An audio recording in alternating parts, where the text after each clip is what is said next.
Fala pessoal, tudo bom? Meu nome é Gutenberg, né? Eu sou ultrassonografista veterinário aqui em Salvador, né? Passando aqui para falar um pouquinho sobre a minha vida, né? Eu tenho conversado com alguns amigos, né? Chegou essa ideia de que, Guto, por que você não fala um pouquinho sobre sua trajetória? Muita gente quer saber, né? Então, estou aqui, vamos falar um pouquinho, vou buscar lá no passado, né? Porque eu comecei há 18 anos, 19 anos, sei lá, tanto tempo que eu já perdi até as contas, mas de ultrassonografista desde 2003, né? E veterinário desde 2001. Né? Claro que ninguém acorda veterinário, né? A gente começa veterinário lá atrás, quando você dá de criança querendo ser, né?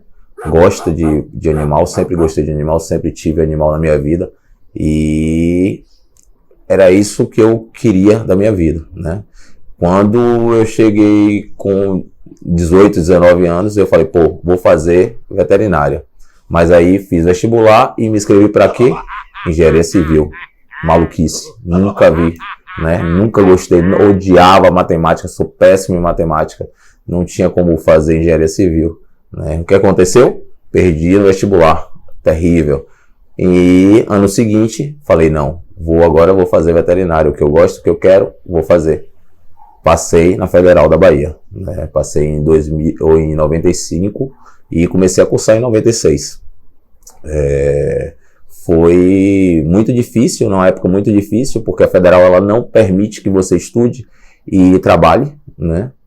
E eu nunca fui um filhinho de papai, longe disso, né?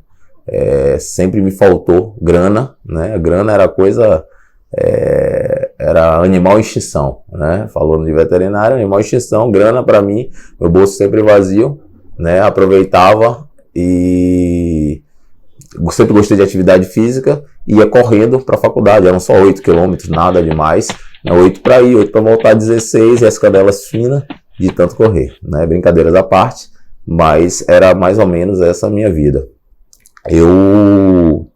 Dentro da faculdade, o que foi que eu fiz? Eu procurei um curso, procurei direcionar o meu curso todo para o que eu queria. O que é que eu queria? Eu queria clínica de pequenos animais. Nunca quis grande porte, nunca quis silvestres.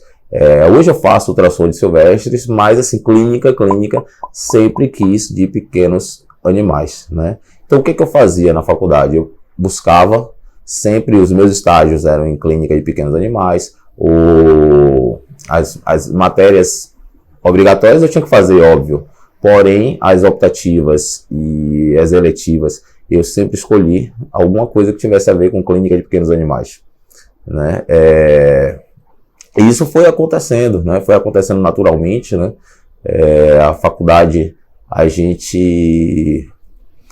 tinha muita greve, né? Época de greve, e isso atrasou um pouco o curso, né? O primeiro ano, eu lembro que no primeiro semestre a gente, né, calouro, doido para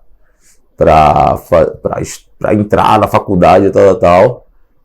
Primeira semana, segunda semana já foi greve, né? Foi bom que a gente conseguiu conhecer, né? E ir para uma fazenda, e aí se entrosou com o pessoal, mas a greve, ela sempre atrapalhou, né, o nosso caminhar na federal, né? Eu acho que o grande vilão da faculdade, das federais do país, são as greves, né? Eu mesmo, no meu curso, eu peguei umas 3 ou 4 greves, né, durante o curso, né? E eram greves demoradas, né? Depois disso, né, então, durante a faculdade e aí eu comecei a gostar muito, né, da questão de imagem, né? A gente, na minha época, não tinha a matéria ultrassonografia, só tinha a radiologia, né? Que a gente tinha uma pincelada por alto em ultrassonografia, mas era muito mais raio-x, tomografia e ressonância nem pensar, né? Nessa época não existia. Eu estou falando dos anos 90, né? Tá, gente? 1997, 8, que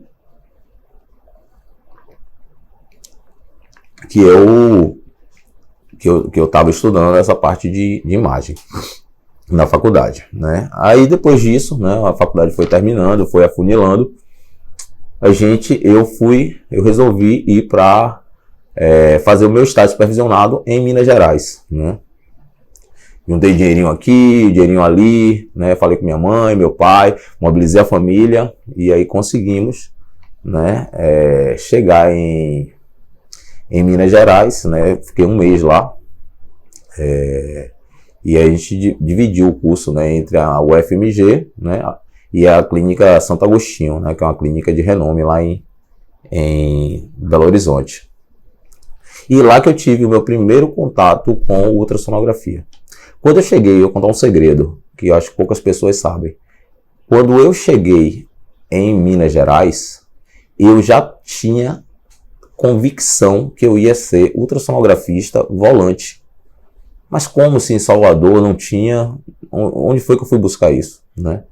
Eu conheci uma pessoa, uma médica, que ela fazia esse serviço, ela era namorada de meu irmão, e ela fazia esse serviço. Eu falei, pô, ó que sacada, eu vou comprar um aparelho portátil e vou fazer esse mesmo serviço que ela faz no humano, eu vou fazer na veterinária e vou transformar.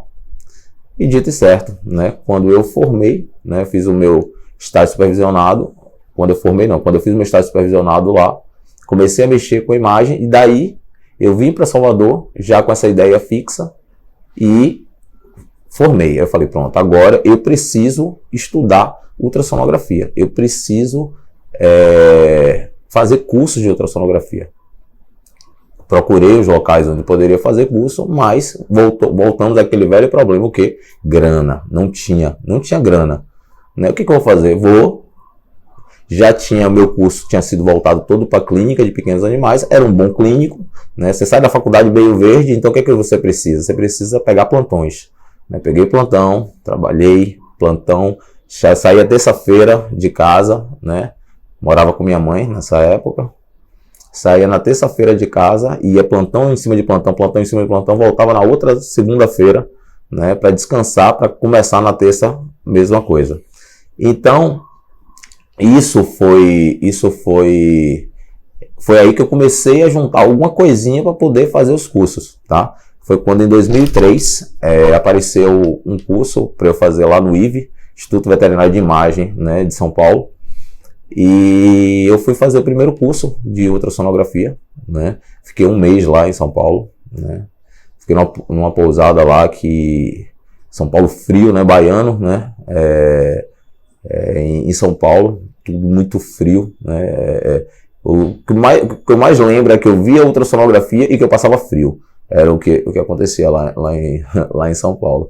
E sem grana, né? Sem grana eu vou bater, você vai ver que eu vou bater muito, não que eu tenha muito hoje, mas eu vou bater sempre porque estudante quebrado, né? Não tinha, e aí fui para o IVE, fiquei um mês lá, né? Foi muito bom, aprendizado muito bom, e voltei para Salvador, eu falei assim, pronto, agora eu vou fazer ultrassom? Não. É isso que hoje eu noto, né? Quando você volta de um curso desse, ele não te prepara para ser um ultrassonografista já para diagnosticar. Ele não prepara, ele não tem como te preparar para isso, né? Você vai ter o seu primeiro contato com o ultrassom, né? O que eu fiz? Eu trabalhava em algumas clínicas, nessa época eu já tinha um consultório também, abri com meu irmão, e eu pedia todo paciente que chegava para vacinar, eu falava, você deixou eu fazer uma ultrassonografia do abdômen sem compromisso? Não, mas eu não quero, sem pagar, você não vai precisar pagar nada, só me emprestar aqui esse abdômenzinho para eu fazer. Aí o pessoal deixava, eu ia fazendo, chegava para a banho e tosa, posso fazer ultrassom? Sempre pedia, claro. E eu passei um ano me preparando, e fiz muitos. Cachorro de amigo, cachorro de primo, família, todo mundo chegava, Guto, faz aqui o ultrassom, né? Isso aí foi até uma coisa até engraçada, né? Porque, tipo assim, acabou que criou um viciozinho, assim, na época que você precisava, você não cobrava, agora você tem que cobrar. Então, assim, hoje acontece essa resenha, essa brincadeira, né? Mas eu usei muito isso, né? Os cachorros de primo, prima, todos passaram na minha mão para fazer ultrassom e o aprendizado, né? Quando eu percebi que eu estava mais forte, quando eu percebi que eu estava mais preparado para começar a cobrar por aquilo, eu comecei, né? Isso em 2004, eu comecei a fazer ultrassom nas clínicas, né? Eu costumo dizer que se eu fosse uma pessoa um pouquinho mais fraca de cabeça, tivesse menos objetivo, não fosse uma pessoa menos focada, eu tinha desistido, tá? Porque o meu primeiro mês de ultrassom, eu fiz 10 exames, né? Acredite, 30 dias, são 30 dias, eu fazia um exame a cada 2 dias, né? 3 dias, enfim. Então, assim, tinha dias que eu ficava sem fazer nada. Sem fazer nada, não. Sem fazer ultrassom. Porque nessa época eu estava clinicando, né? E aí eu fazia ultrassom, a clínica me chamava, eu saía do meu consultório e ia fazer as ultrassons, né? Isso foi mudando, né? Salvador não conhecia esse serviço.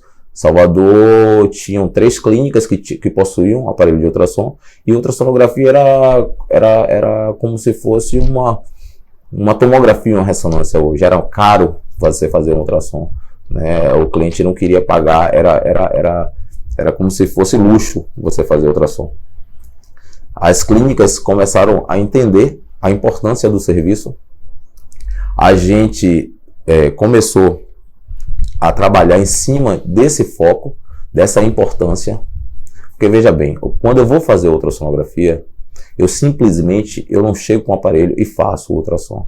Eu ajudo o colega, eu vou ajudar no diagnóstico. Eu não estou ali simplesmente para fazer ultrassonografia, sair e o colega resolve tudo. Não, eu estou ali para ajudar. E essa troca de conhecimento, essa troca de informações, né, isso serviu para alavancar a ultrassonografia em Salvador, né? As clínicas, eu passei a ser necessário lá naquela clínica, né? A ultrassonografia passou a ser necessária, passou a ser rotina, passou a ser tipo, hoje eu saí rapidamente de 10 exames por mês, né?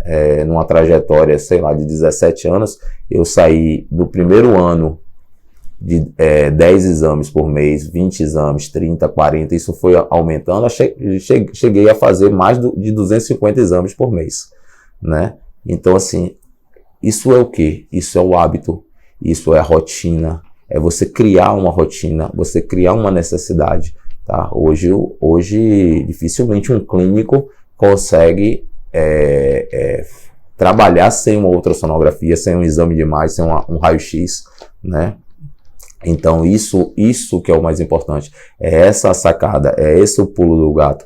Você não pode ser somente um ultrassonografista, você tem que ajudar, você tem que ter a visão do clínico, né?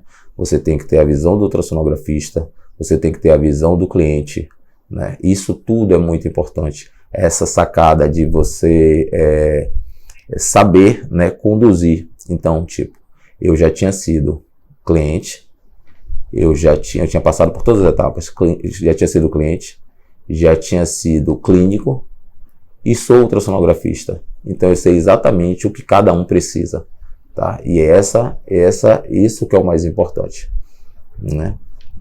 Passando isso, né, nesse trâmite eu fui trocando de aparelho, né? Eu me esqueci de falar, em 2003 eu adquiri meu primeiro aparelho. Na verdade eu nem adquiri, meu pai que me deu de presente. É um aparelho gigante, grandão desse, muito grande, que eu carregava, eu ia carregando ele assim para a clínica, né? Só dava para carregar o aparelho, a mochila com que vinha os transdutores, eram 2 viagens que eu fazia. Quando a clínica estacionava longe, era um problema, né? E esse aparelho pesava só ele 18 quilos, né? A tela era menor do que no celular.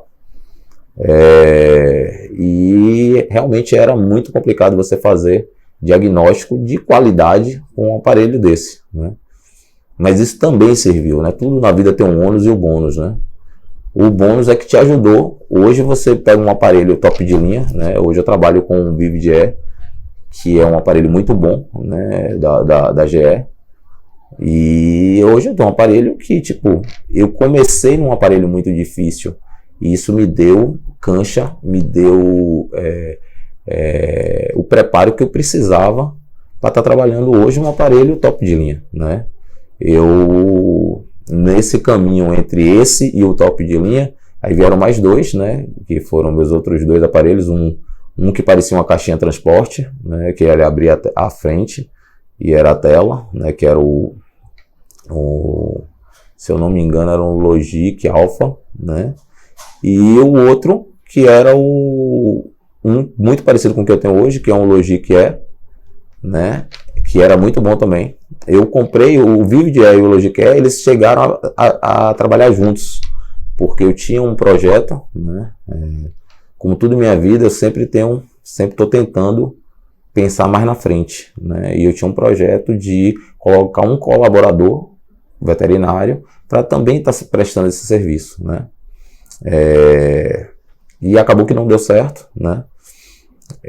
Foram aparecendo novos veterinários que trabalham com imagem e ultrassom, e acabou que isso foi bom porque disseminou o serviço, né? Às vezes as pessoas acreditam que a concorrência é ruim, e não é. A concorrência, muitas vezes, na maioria das vezes, é bom. Ela dissemina, ela divulga o serviço, tá? Não dá para você sair abraçando todo. Eu não tinha condição de abraçar todas as clínicas de Salvador, né? O ultrassom, diferente do raio-x, da tomografia, da ressonância, ele é operador dependente, tá? Então, ele precisa que seja Gutenberg, que esteja ali manipulando e manuseando o transdutor, tá? Não adianta. Guto, e como é que você ia fazer? Você ia botar um colaborador? Sim, eu ia colocar um colaborador e ele que ia fazer o serviço, né? Porém, infelizmente ou felizmente não deu certo e eu fiquei com dois aparelhos, né? Mais para frente eu vendi aquele aparelho, o mais antigo, e fiquei com o Vivid, né? Passados os anos, né, as coisas foram acontecendo e os projetos na minha cabeça não param. Eu comecei a pensar na possibilidade de ter um serviço, né? Em um dos cursos que eu fiz, né, eu descobri que existia a possibilidade de criar um serviço de radiologia, de raio-x mesmo, móvel. Como é que eu faria isso? Eu ia levar o aparelho de raio-x móvel? Não. Eu ia levar a sala pronta de raio-x. Então eu criei a primeira unidade de móvel de raio-x do país, né? Ela foi a primeira, né? Está aqui em Salvador, né? E hoje a gente tem um serviço de domingo a domingo. Eu tenho uma equipe, né? Elas são 12 colaboradores na RX Imagem e são 12 que trabalham no esquema de plantão, né? Um dia um técnico, no outro dia já é outro técnico, no outro e assim por diante, né? Eu acabei esquecendo de falar sobre a minha pós-graduação, né? Antes da RX veio a pós-graduação, a primeira pós-graduação do país, que foi em 2007, né? E eu ia todo mês para São Paulo, né? E foi lá que eu aprendi muito, né? Eu já tinha mais casuística do que a maioria dos meus professores, porque eu já trabalhava com ultrassom desde 2004, e tinha muitos professores meus que não tinham a minha casuística, né? Por eu trabalhar volante, né? Em 2009 eu terminei essa pós, né? E fiquei fazendo cursos, né?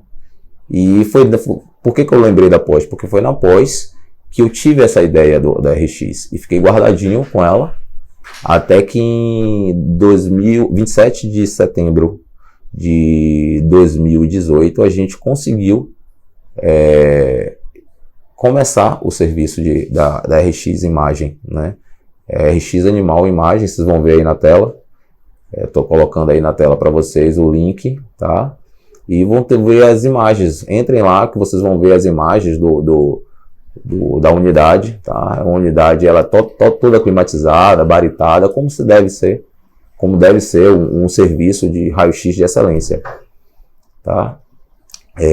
Depois disso, veio o crescimento da empresa, né? A empresa começou a aumentar, né? E surgiu a necessidade de a gente já fazia ultrassom, a gente fazia o raio-x, vamos complementar com análises clínicas. Então criamos a RX Animal Laboratório, que começou agora no dia 27 de janeiro de 2020, né? Começam as atividades, né? Hoje nós temos uma sede própria, né?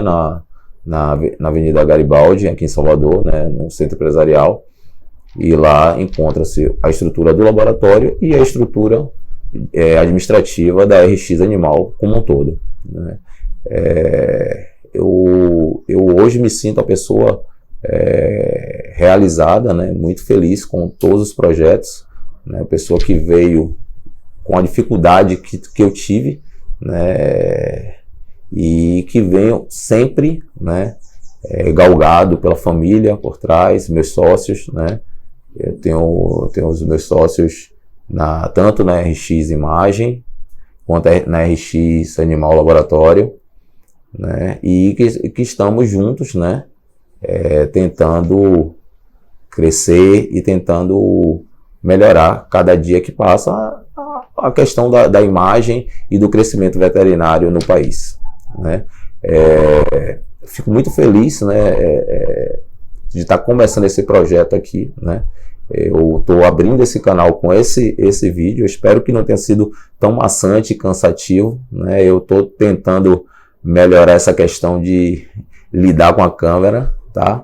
Mas eu fico muito feliz, né? Vocês se inscrevam no canal aí, e que a gente vai estar sempre trocando ideias e tentando melhorar cada dia que passa, viu? E tamo junto. Valeu, galera.